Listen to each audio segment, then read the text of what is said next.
On the 9th of October 2012, the Taliban shot me on the left side of my forehead. The terrorists thought that they would change my aims and stop my ambitions. But nothing changed in my life except this.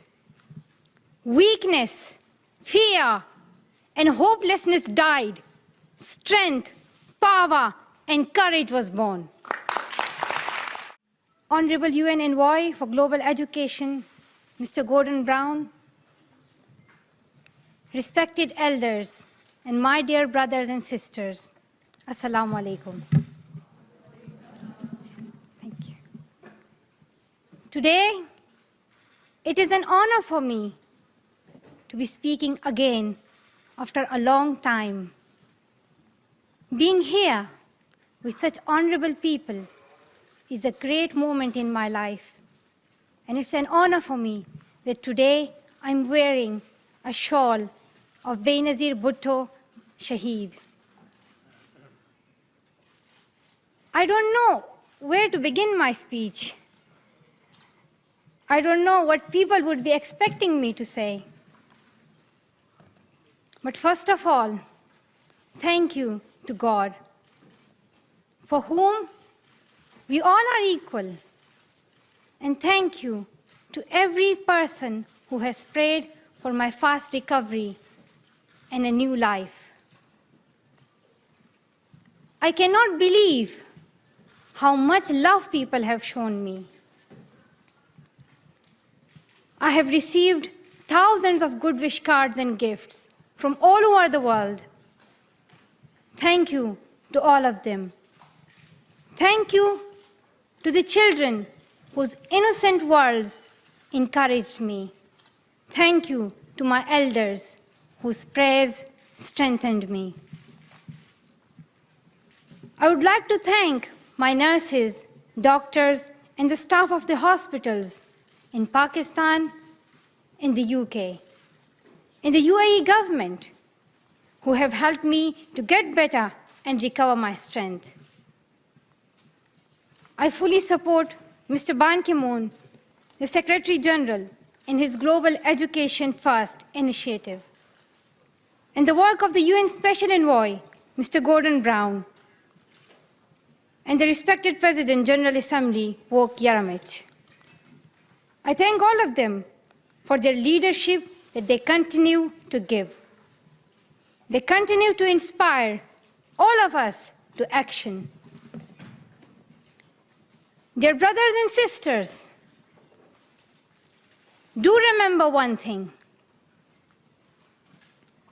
Malala Day is not my day.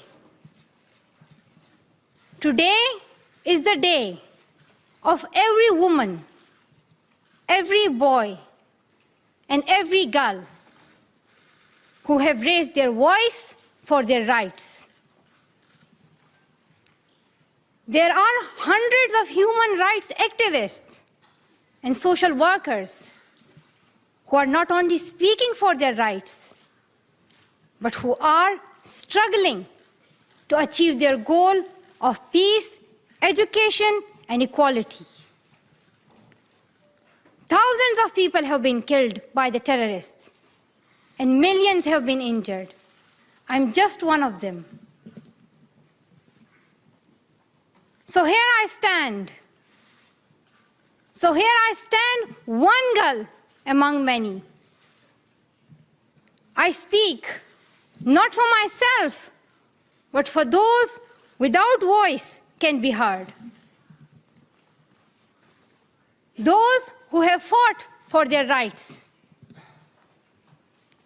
Their right to live in peace. Their right to be treated with dignity. Their right to equality of opportunity. Their right to be educated. Dear friends, on the 9th of October 2012, the Taliban shot me on the left side of my forehead. They shot my friends too. They thought that the bullet would silence us. but they failed. And out of that silence came thousands of voices. The terrorists thought that they would change my aims and stop my ambitions. But nothing changed in my life except this. Weakness, fear, and hopelessness died. Strength, power, and courage was born.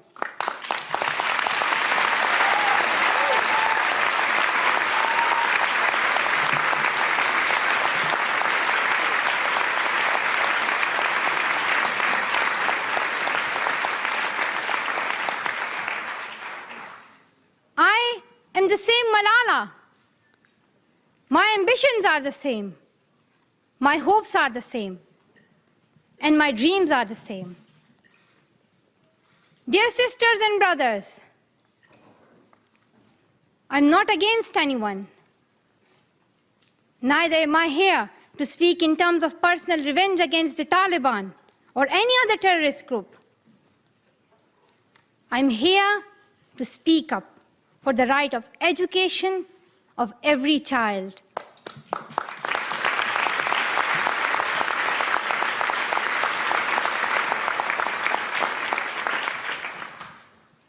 I want education for the sons and daughters of the Taliban and all the terrorists and extremists. I do not even hate the Talib who shot me. Even if there is a gun in my hand and he stands in front of me, I would not shoot him. This is the compassion that I have learned from Muhammad, the Prophet of Mercy, and Jesus Christ and Lord Buddha. This is the legacy of change that I have inherited from Martin Luther King, Nelson Mandela, and Muhammad Ali Jinnah. This is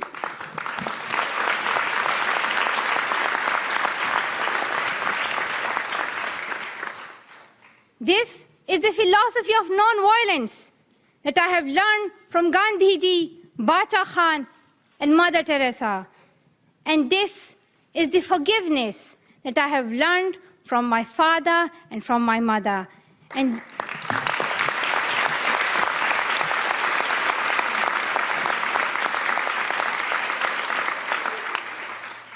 this is what my soul is telling me. Be peaceful and love everyone. Dear sisters and brothers, we realize the importance of light when we see darkness. We realize the importance of our voice when we are silenced. In the same way, when we were in Swat, the north of Pakistan, we realized the importance of pens and books when we saw the guns. The wise saying, "The pen is mightier than sword," was true. The extremists were and they are afraid of books and pens. The power of education frightens them. They are afraid of women. The power of the voice of women frightens them. And that is why they killed 14 innocent students in the recent attack in Quetta.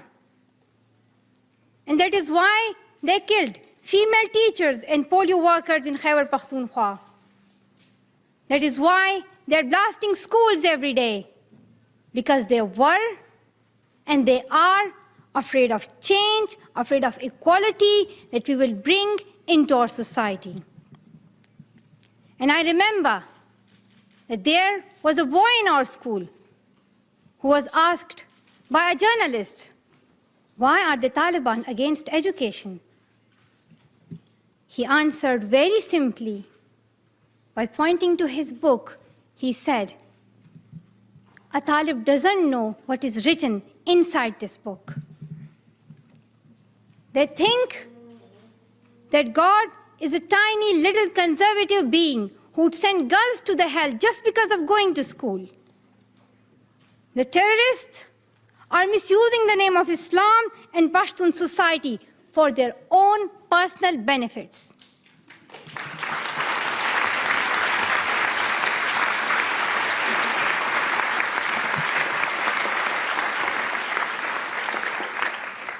Pakistan is a peace-loving democratic country. Pashtuns want education for their daughters and sons. And Islam is a religion of peace, humanity, and brotherhood. Islam says it's not only each child's right to get education, rather it's their duty and responsibility. Honorable Secretary General, peace is necessary for education. In many parts of the world, especially Pakistan and Afghanistan, terrorism, wars, and conflicts stop children to go to their schools. We are really tired of these wars. Women and children are suffering in many ways in many parts of the world.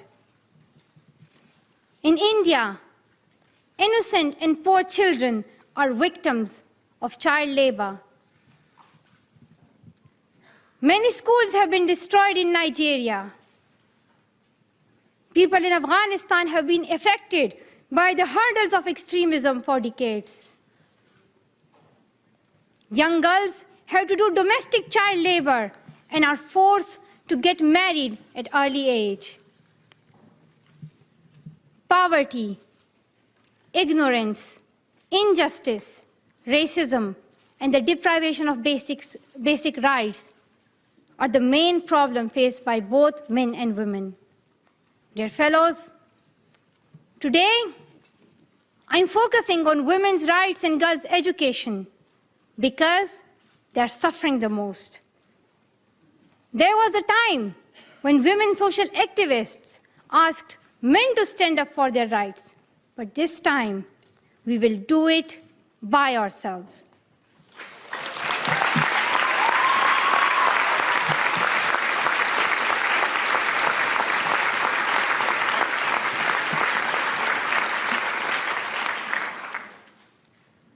I'm not telling men to step away from speaking for women's rights.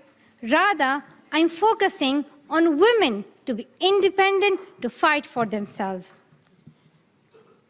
So, dear sisters and brothers, now it's time to speak up.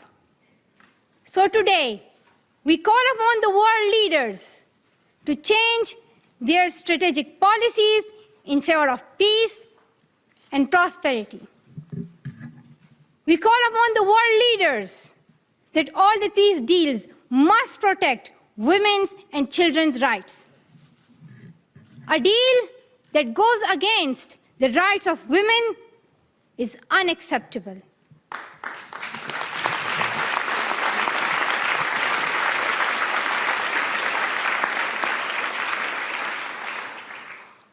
We call upon all governments to ensure free, compulsory education all over the world for every child.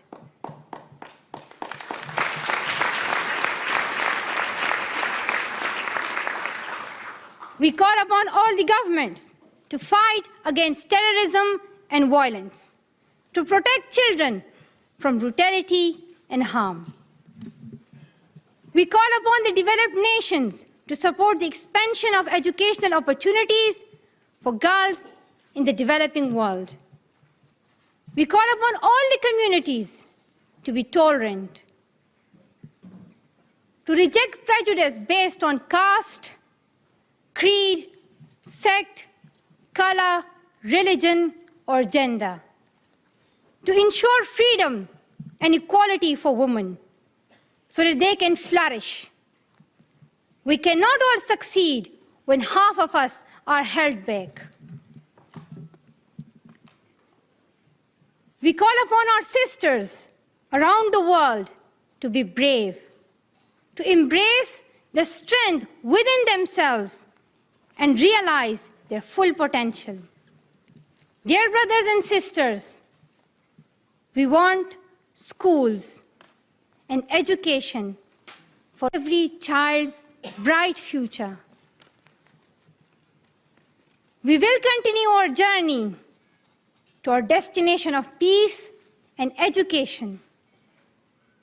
No one can stop us. We will speak up for our rights, and we will bring change through our voice. We believe in the power and the strength of our words. Our words can change the whole world because we are all together, united for the cause of education. And if we want to achieve our goal, then let us empower ourselves with the weapon of knowledge.